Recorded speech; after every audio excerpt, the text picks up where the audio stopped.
Hello, doctor. I'm not feeling well. Hello, what's the problem? I have a headache and fever How long have you been sick? for 3 days. Do you have a cough? Yes, a little. Okay, let me check you. Your temperature is high. Is that serious? No, don't worry. You just need rest and medicine. What medicine should I take? Take this medicine twice a day. Thank you, doctor. You're welcome. Get well soon. Alright, barumsi keenya kan arraa kun immoo maal irratti xiyyeeffata akkuma agartan waa'ee dhibamaa fi doktoraatii wal qabataa jechuudha. Yeroo hospitaala deenu yookiin kilinika wayii deenu akkamitti wallaansa argannaa kan jedhu irratti xiyyeeffata. So afaan hin beekne wallaansa argachuu hin dandeenye jechuudha. Biyya afaan san dubbatutti. Okay. Wantoota hamma asiin wantoota yookiin immoo conversation amma waliin ilaale kan akka fakkaatu muraasa takka yoo hin beekne okay dhibee keenya simachuu hin dandeenyu akkasuma dawaallee argachuu hin dandeenyu jechuudha. So waliin gabbuunee kan ilaallu ta'a hanga xumura viidiyoo kanatti nu faana turaadha. Jalqaba irratti maal jenne amma ani akka patientii yookiin immoo nama dhukkubsateettiin dhufa jechuudha. Hospitaalaan jira. Imagine yaadaan achi jirra jechuudha. Okay, doktoratti ol seennee jira. Doktorri taa'u jira. Okay, sanbooda hello jettaani doktoraan. Hello doctor. I'm not feeling well. Akkasii dhukkubu itti himta. Na dhukkubaa jira yookiin immoo haalli kiyya sirrii hin jiru, natti tolaa hin jiru, karaa adda addaatiin himuu fi dandeessa jechuudha. I'm not feeling well jennaan gahaadha jechuudha. Miirri gaariin natti dhagaamaa hin jiru. Okay, na dhukkubaa jechuudha gara biraatiin. Okay, sanbooda doktorri maal nu jechuu danda'a? Inni hello nun jedha sanbooda what is the problem? Maali rakkoon maali dhibeen kee? Siin jechuu isaati jechuudha. Akkas jechuu danda'a jechuudha doktorri tokko yeroo akkasi dhukkubu itti himte. Sanbooda maaltu itti aana? Atiitu haasawaa deebisaa mire. Maal jettaani? I have a headache. Okay, akkuma agartan I have a headache and fever. Asirratti jechoota kanneen akkaataa itti jedhamu sirriitti adda baasaadha. Asirratti headache osoo hin taane headache jennaani dogoggora baay'ee waan hin arguuf jechuudha. Kanarratti immoo fever jedhanii namni hedduun fever osoo hin taane fever jedhame fever jennaani. So asirrattis ni gabaabsine yeroo hedduudha. I have hin jennu have a headache. Okay, maal jenna? I have a headache and daatanas and jennee a fever.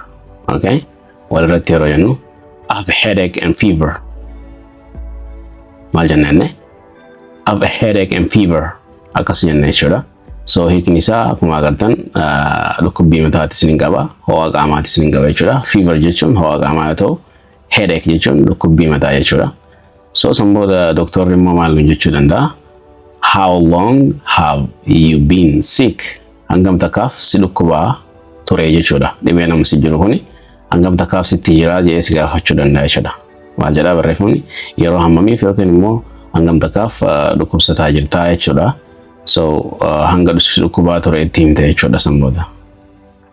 Walumaa galatti akkaataan itti jennu akkam isa kana? How long have you been sick? Doktorri akkasii si gaafata. How long have you been sick? How long have you been sick? Akkasitti dafee siin jechuu danda'a. So sanbooda ati maal deebisuu dandeessa? Akka dhukkubsataatti jechuudha. Guyyaa shaniif yoo ta'e for 5 days amma asirratti dhimma keenya keessatti guyyaa sadiif jedha. So for 3 days. 3 days. 3 hin jennu mire? 3 jechuu dhiisnee? 3 hin jedhamu. 3 TH yeroo ta'u fiixaarra baatu ilkee lameen gubbaa tuqee qilleensi jidduun baha jechuudha. So for 3 days. Okay. Guyyaa shaniif yoo ta'e for 5 days. Yoo torbaan tokkoof ta'e for 1 week. Akkas jennee jechuudha. So guyyaa sadii ta'eera yookiin guyyaa sadiif na dhukkubaa jira jechuudha. Yoo guyyaa tokko ta'e it is just for 1 day. Okay, guyyaa tokkoof guyyaa tokko eegana dhukkubee jechuudha. So doktorri maal jedhu deebisuu danda'a? Do you have a cough? Asirratti cough jennaan. Cough. Do you have a cough? Maal siin jedhe? Utaalloo yookiin immoo qofaa qabdaa siin jechuu jira jechuudha. So qofaa yoo qabaatte akka qabdutti himtaa yoo hin qabaanne immoo maal jettaani asirratti xiqqisho yookiin immoo xinnoo qofaa waan qabuuf namni kuni so maal jedheeni yes a little xiqqooshii na qofaasisaa jechuudha. So akkas jennee deebisna yoo isin qofaasifne na jettee deebisuu dandeessa jechuudha. Sanbooda doktorri okay let me check you sin jedha. Let me check you yeroo sin jedhutti wanta gurra kaa'amu saniin akkasuma wantoota beezikii taheen si lallaaluu eegala jechuudha. Onnirra si oofuudhaan hafuura ol baafadhu hafuura dheeraa sin jechuudhaan check si godhuu eegala jechuudha. Arraba kee gadi baasisin jechuu mala. So dhiiga kee ilaaluu danda'a. So wantoota kanneen beezikii eega godhee akkasuma yoo wanti kee kanarratti hin argamne dhiigaa fi wantoota biraa akka kannitu si gaafata jechuudha. Akkasitti kan steppiin deemamu jechuudha. Okay. Sanbooda doktorri erga silaalee booda your temperature is high. Maal jennee kana? Temperature jenna. Temperature jedhame. So your temperature is high sin jedha. Waan ni silaalee jira jechuudha. Gartee temperature yookiin immoo ho'a qaama keetiis waan silaaleef so ol ka'ee jira jechuudha. Ho'i qaama keetii ol ka'aadhaa sin jedha jechuudha. Okay, waan biraa amma yeroo kanatti ati rifatu malta. So yeroo kanatti rifatu malta ho'i qaama keetii ol ka'aadha sin jedhan. So doktora irraa yoo dhageesse is that serious doctor? Is that serious? Hamaadha jechuun asirratti dhuguma hara waan biraa ta'uu danda'a yookiin akka dhibeen sun sodaachisaadha jechuudhaati asirratti. Is that serious? Is it serious? Sagalee ol kaastee rifattee jechuudha. Is it serious? Doktorri immoo maal sin jechuu mala akka sin rifachiisisnetti jechuudha. Lakkii sin jechuu danda'a jechuudha. Maaliif yeroo hedduu doktoroonni nama rifachiisanii akka namni jajjabaatu waan nama godhaniif. No sin jedhe. No, don't worry. Yaaddayin sin jedhe san booda you just need rest and medicine. You just need wanni si barbaachisu maali? Rest and medicine. Rest jechuun boqonnaa yoo ta'u medicine dawaa si barbaachisa. So kanuma sin jedhe jechuudha. Eegni isaa lakkii yaaddayin jechuudha. Don't worry. So you just need boqonnaa fi qoricha qofa. Justiin asitti akka qofa ta'ee agarsiiste jechuudha. You just need rest and medicine. So boqonnaa fi qoricha qofa si barbaachisaa jechuu jira jechuudha nama kanaani. Okay, san booda patientiin yookiin immoo dhukkubsataan what medicine should I take? Maal jenne? What medicine should I take? Ogaadha jechuudha akkasi. So dafnee yeroo jennu what medicine should I take? Dawaa yookiin immoo qoricha akkamiin fudhachuu qaba jettee doktora gaafachuu dandeessa jechuudha. What medicine should I take? What medicine should I take? Akkasitti deddeebisaa jedhaadha. San booddee doktorri dawaa sikkannuudhaan okay dawaan kana siin jedhee sikkannaa yookiin immoo faarmaasitti si erga. So yoo harkatti si kanne akkana siin jedha. Take this medicine twice a day. Maal jedhee? Take this medicine twice a day. Dawaa kana guyyatti yeroo lama fudhadhu.